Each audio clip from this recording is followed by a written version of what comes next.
1 minute, Raila was asking you to hop into a chopper to Turkana for a funeral out of nowhere. And then the next minute, you're with him for a TV interview in another place. The interviews he would book on his own. The interviews he'll ask you to book for him. But he's a man who kept time.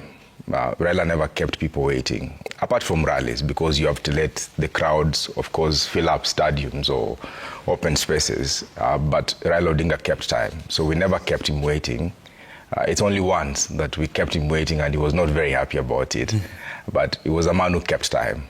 But he was a hands-on human being, yes. Okay.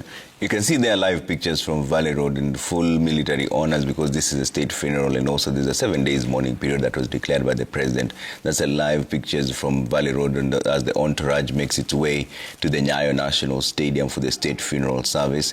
Dignitaries and all guests are expected to be seated by 8:30. And then the funeral service will start at 9 for 2 hours, and then the viewing will continue thereafter for as long as possible. That's why you see that we'll keep those pictures on the screen for you, so that you just keep following the entourage. They just left from the Lee Funeral Home, heading straight to the Nyayo National Stadium. Let me bring in now Maliba on this as well. Maliba, what are some of the greatest lessons you think, and I'll categorize this: politicians, the people, leaders, and young people? What kind of lessons, let's start with the young guys, that they can draw from the life and times of Raila Odinga? I think for so many people, they actually think that Raila has actually been in the politics for the longest time. Raila was first elected when I think he was 47. This is the role he played from, of course, what is written in the, what I would call the footnotes of history at that particular point, from 1980 to coming all the way to about when we are going to the Mlolonga. At that particular time, there's too much silence because, of course, he's in and out of detention. So properly, Raila goes to parliament when he's I think 47, in 1992. So for so many people, including people who've been in politics out there, you will actually realize that it's not late to make change. When people speak about actually people having started early, he started early, but the first time he gets into politics, he's actually 47. Today, if you spoke about somebody who's 47, it looks like, I think that's the age when Barack Obama became senator or president, if I'm not so wrong, at that particular point. So allow me to look at it from this way. Number one, Raila was a champion of young people. It is during Raila's time when he got into the executive space that we started having these free things. Like, for example, I've just told you about how we, at that particular point, were able to get the National Youth Council, which somehow subsequent regimes have ensured that after our election, it's become difficult for there being any other sitting council. The government has made excuses over time, but Raila did not find it difficult for us to actually get to the National Youth Council. At a point when it looked like it was, there had been Yes Youth Can. At that particular point, it was quote-unquote funded by the West to destabilize the government. But then we had been trying to have a way of a structured youth engagement. He pushed through the National Youth Council. And I know that because I was on the front line on the other side to push and ensure that young people have got a platform. And many times I actually ended up in a meeting. Like I've told you, my first engagement with him one-on-one was I had organized a demo that went to his office and blocked him, and people like Yogo and the others were not so happy, but eventually they worked around us and ensured that we will work on that. Secondly, he pushed through issues. That's why he brought in somebody like Jane Moringi, a youth advisor. And Jane will really tell you about the many long nights and strategies that Baba really pushed to ensure that young people have got a place. And he was never afraid of young people actually coming into spaces. I am now old enough to know that politicians can actually be very insecure with young people.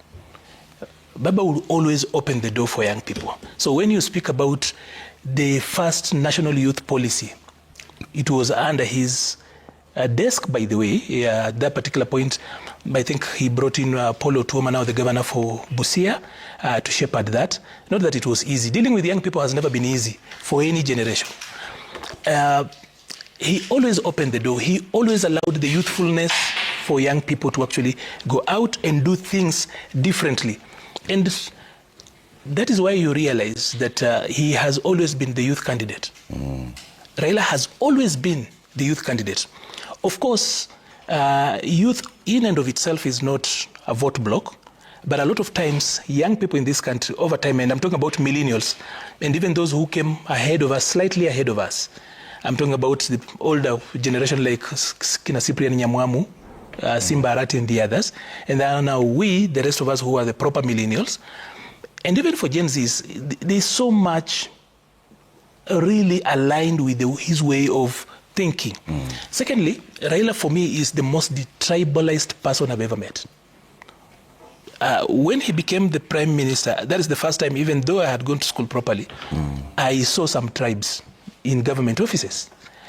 And I became a very frequent person within second and third floor at BP and Shell House at that particular point. You met guys from Northeastern, now playing more significant roles. You met people coming from different places. And there are so many people who, if it were not for Raila, this country will not know them, for example. Today you have got a government spokesperson. The first time I saw Maura, it was at the Prime Minister's office. And so many other people I see today. There are also people that I know that at that particular point looked like they were just stubborn kids. Osoro, for example. Osoro, Kibagendi, Sifuna, way before they became the people that were here. Baba always created space for young people. And for divergence opinion, I know, and I think some of those people really need, once we've mourned and we've relaxed, you will need to find people like Kyogo, for example, people like Jane Moringi, and quite a number of those people that were dealing with Baba at that particular point, and just see how it will work around. So the lessons from Baba is, number one, resilience. Yeah. Resilience, very, very important, that it's never too late. He will always tell you, bado kuna risasi moja, and we can always do things. You can, as in, for him, resilience was his standard. I think that is why he was even an Arsenal fan. What are you trying to say about us? Then, of course, the belief in systems. Yeah. Baba loved to have systems that work. Somehow, as much as he will try to smuggle some of us into spaces of influence and stuff, like, for example, in 2017, I insisted that I would run, and still worked at the strategy office. The team at that particular point, we can't have somebody working in the strategy office along the strategy chain and also running. But when there was too much, of course, you go and defend yourself. Sometimes he behaved like a lecturer. Like, if you are to get these marks, you have to convince me. It's not just what you've written. Convince me that you need these marks. Yeah. And he will actually allow you. So he believed in young people. He believed in systems. A lot of people do not know about principles. But then he will take time, especially when young people come with fire. There's the youthful fire that a lot of times, that is just the experience every young person has, I mean. He will still listen and then throw you down with a little bit of history and lessons. If there's the place of culture, tradition, respecting our diversity, and then looking at history, for him it was very, very important. And I remember at some point him took time after we had spoken a lot of English and jargons and buzzwords about youth empowerment and everything else.